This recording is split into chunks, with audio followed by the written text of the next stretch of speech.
होता ना तो हमारी मम्मियों के दुपट्टों में छेद नहीं होता।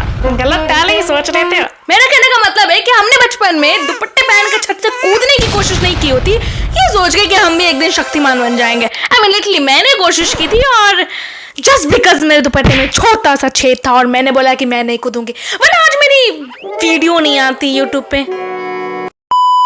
और दिवाली हो, होली हो या कोई भी सीजन हो, इनको चक्री वाली पटाखे बनके ही आने हैं। सबसे अच्छी बात तो मुझे ये लगती थी इन शो की कि अगर तुम्हारे पास चश्मा है और तुम्हारे दांत निकले हुए हैं, समझो कि शक्ति तुम्हारे ही पास आएगी, क्योंकि जो स्मार्ट लगते हैं वो शक्ति से डिजर्व ही नहीं करते। वैसे उस टाइम पे हर बच्चे का दो ही सपना था, पहला वो शक्तिमान बन जाए और दूसरा वो शक्तिमान बन जाए। क्योंकि जो लोग थोड़े समझदार हैं, जो थोड़े सोच समझ के चलते हैं, जिनको पता है कि कहाँ क्या डिसीजन लेना है, उनके पास दिमाग है, उनके पास तो शक्ति आ ही नहीं सकती ना। और अगर आपको पूरी दुनिया तंग कर रही है तो भी शक्ति आप ही के पास आएगी। लिटरली चाचा, अगर तुमको ऐसे चश्मे लगाने ही थे, ऐसे चश्मे जो लग रहे हैं कि कभी भी इसमें से बुलेट मारूंगे ना तो बुलेट प्रूफ वाले चश्मे हैं, मतलब एक बार घर के दीवार से आर पार हो जाएगी गोली पार, लेकिन आपके चश्मे के लेंस नहीं होगी। आपको ढौआ का दिक्कत है क्या या पैसे का दिक्कत है? हम क्या कहो, हमारे पास बहुत ढौआ है गो, हम आपको ढौआ देते। तेरे पास ढौआ कहाँ से आया?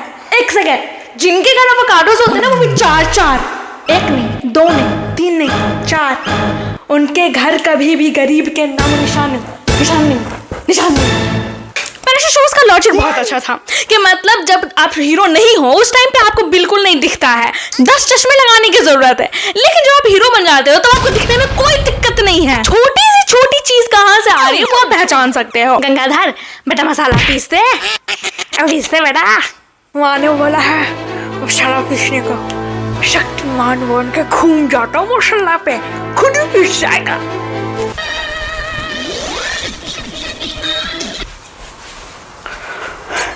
ये रह गया, चक्कर आ गया।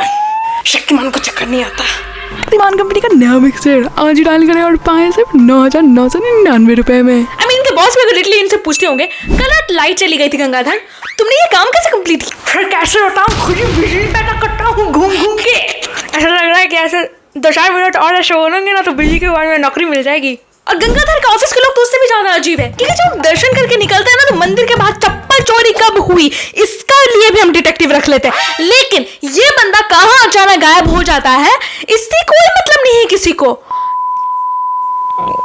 Maybe nobody want him, is it that?